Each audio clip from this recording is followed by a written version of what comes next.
I woke up early that Friday. My suitcase was already zipped from the night before, 2 changes of clothes, a sweater in case the cabin got cold, and a bottle of wine I'd been saving since Christmas. Mom had said the whole family would be there. "Your father's rented something nice up in Yosemite," she told me on the phone, her voice brighter than usual.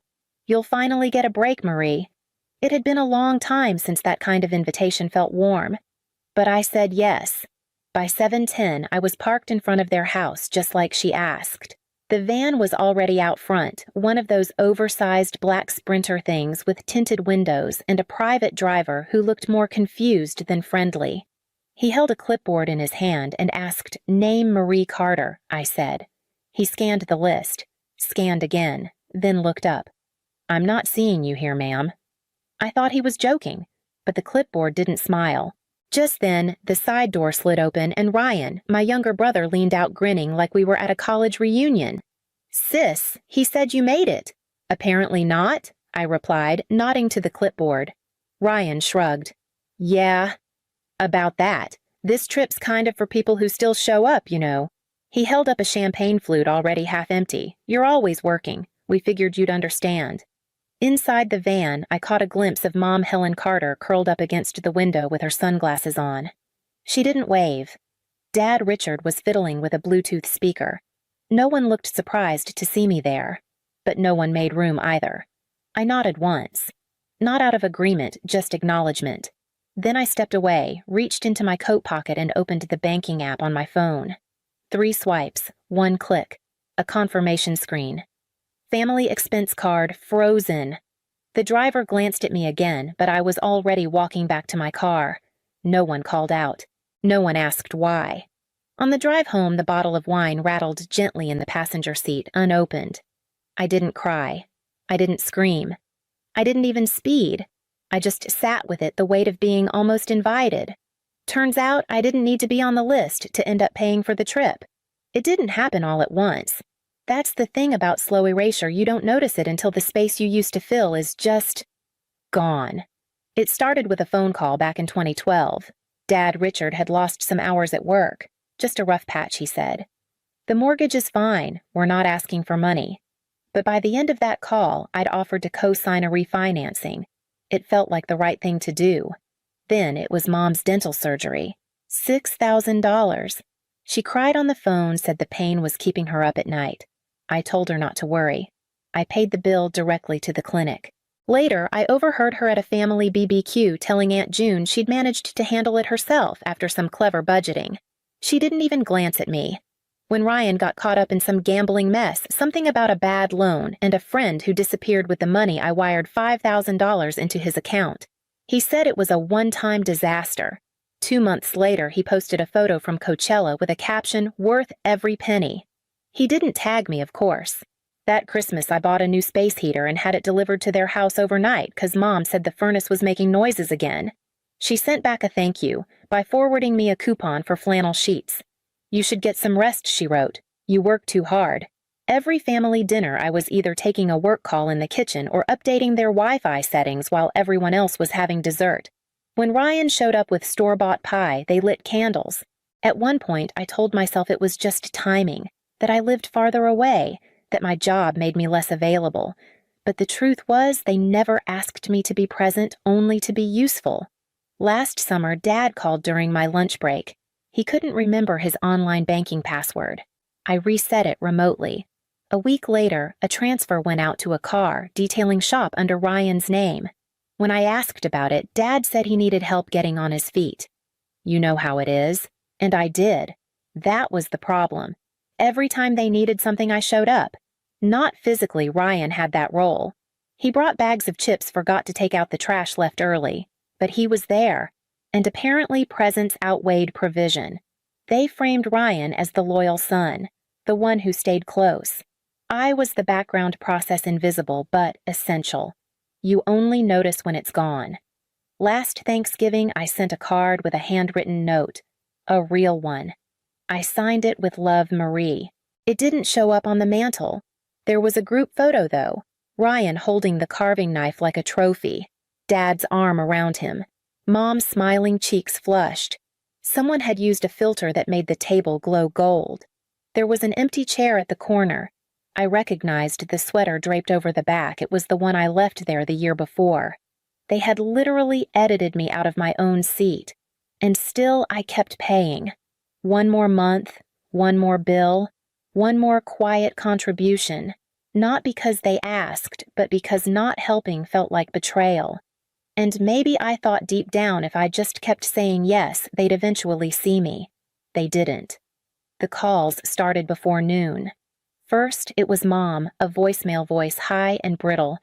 "Marie, something's wrong with the reservation." "The card's not working."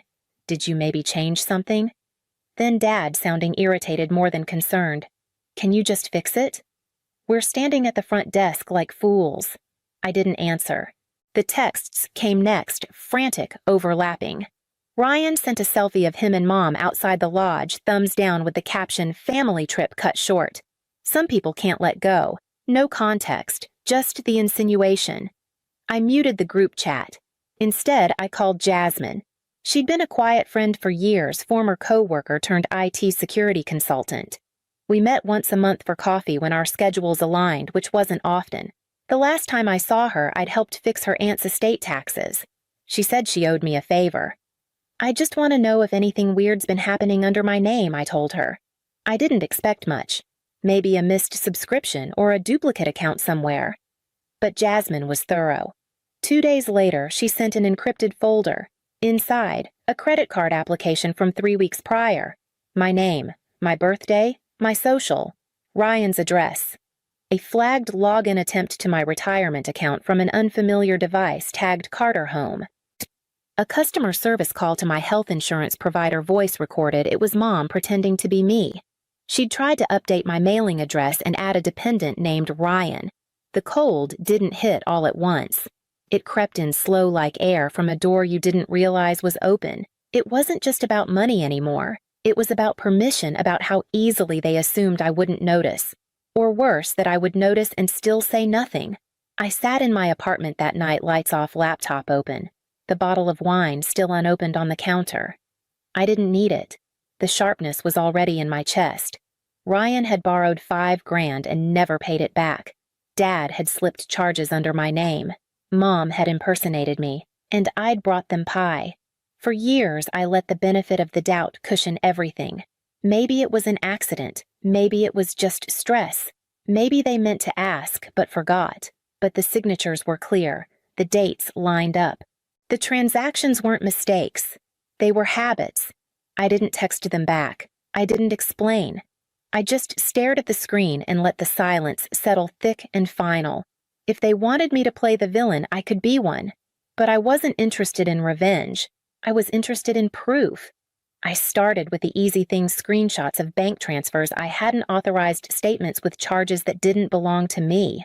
$140 here, $78 there. Most of them small enough to go unnoticed, but they added up not just in dollars, but in disregard. Then came the Venmo logs. Ryan had sent his girlfriend $500 marked for the cabin. The same weekend he told me he was short on rent. The same cabin I wasn't invited to. I pulled email records next. A flagged alert from my tax software. Someone had tried to access my account from an unknown IP.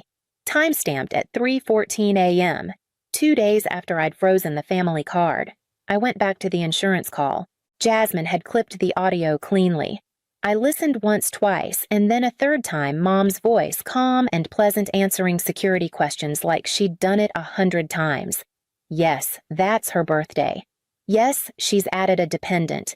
His name is Ryan Carter. There wasn't a single tremor in her voice. I remembered how the week before she texted me, "Hope you're staying warm. It's cold up here without you." That apparently had been the truth, just not in the way I thought. I began organizing everything. A folder on my desktop titled, "What Family Costs." Inside, bank statements with notes. Screenshots of Ryan's social media posts mocking bitter people who don't show up. The recording of Mom's insurance call. An email from Dad dated 6 months ago. "Can you move the car payment from my account to yours just temporarily? Don't tell your mother she worries." And then one last file. A photo from Thanksgiving. Everyone around the table laughing. My chair empty. a pie I had shipped still in the box unopened. In the corner, Brittany, my cousin, grinning at something Ryan had said. I remembered she used to laugh when I got corrected in front of people. She still did. I stared at that photo longer than the others. Not because it hurt more, but because it didn't surprise me anymore. There's a kind of grief that doesn't come from loss, but from finally seeing what was never there. I wasn't grieving what I'd lost. I was grieving what I had pretended to have. I backed up the folder twice, once to a cloud drive, once to a USB I kept taped under my desk. I BCC'd it to Jasmine and to my lawyer, labeled only with the initials WFC. I didn't know what I was going to do with it. I wasn't planning to send it to anyone, not yet. But I needed to hold the truth somewhere outside my head. When you've spent years gaslit by kindness, by phrases like, "You're just too sensitive," or "You always take things the wrong way," you start to lose your grip on what's real. This folder was real. I didn't need an apology. I didn't even need them to understand. I just needed a record, proof that I hadn't imagined any of it. The next morning, I printed the cover page, 3 words in bold black type, "What family costs." Then I placed it in an envelope and slid it under the mirror in my hallway. Not for them, for me, so that the next time I started doubting myself, I'd know where to look. The invitation went out on a Wednesday morning.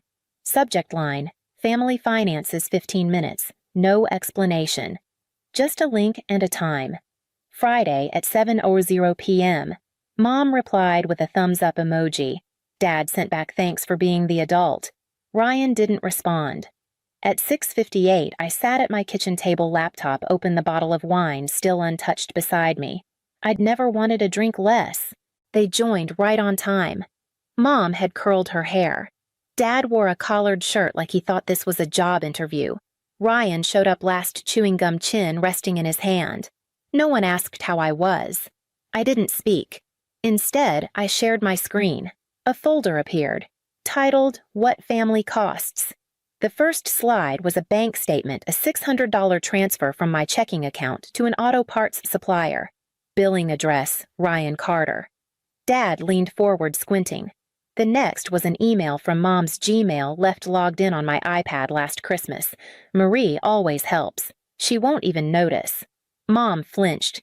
The third, a photo from Thanksgiving. My empty chair, the untouched pie.